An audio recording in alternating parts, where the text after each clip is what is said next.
बसेर जुनतिर हेरिरहेको छ परबाट हिरोनीले हिरोलाई मायाले बोलाउँछिन् त्यो हिरोनी चाहिँ दिपा दिदी हुनुहुन्छ बुवा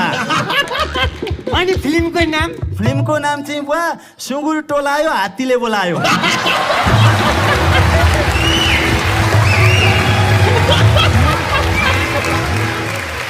यस्तो फिल्ममा त लगानी गर्नुहुन्न बेटा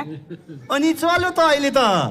अहिले कालो हालमा चरो मुसो हुँदैन ए बुवा पनि यार अब मलाई कहाँ तुलसी घिमिरे सर जस्तो सम्झिनु भएको त उहाँ त फिल्म पनि राम्रो बनाउने छोरी पनि राम्रो बनाउने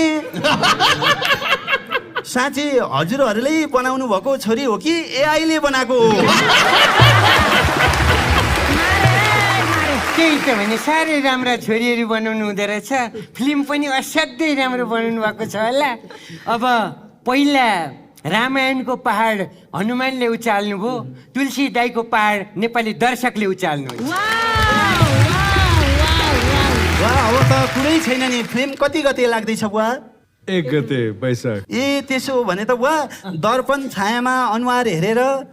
रुनका लागि कुसुमे रुमाल बोकेर दक्षिणाले आएको पैसाले टिकट काटेर पहाड चलचित्र हेर्न जाने हो म त हामी त लास्ट सिटमा हुन्छौँ बबाल रमाइलो हुन्छ त्यत्रो महिनादेखि आएको छौ बल्ल अमेरिकाबाट टिकटक बनाउन जाउँ न ए हो टिकटक बनाउने तँलाई नगर माउली हतार भएको तँलाई मोरी कति धेरै मिस गरेँ तँलाई मैले लास्ट मिस गरेँ नि मैले पहाडको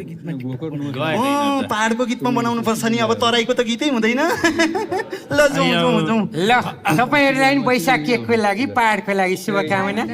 सफलताको लागि शुभकामना अनि घरबेट बा ओइ यत्रो दिन तपाईँ कहाँ हराउनु भएको थियो भन्नु नि त जानुभन्दा अगाडि अमेरिका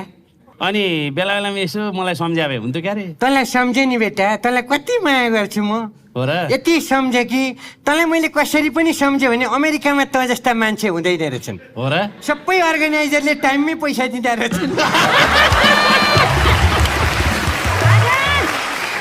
ल तँलाई म माया गर्छु जे भए पनि भण्डारी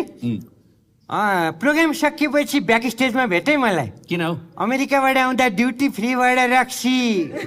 कसरी छोड्ने भनेर किताब ल्याइदिएको छु तँलाई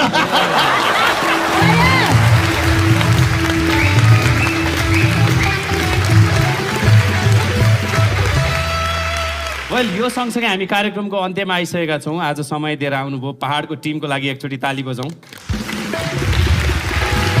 पहाड चलचित्र अत्यन्त सफल होस् त्यसको धेरै धेरै शुभकामना यहाँलाई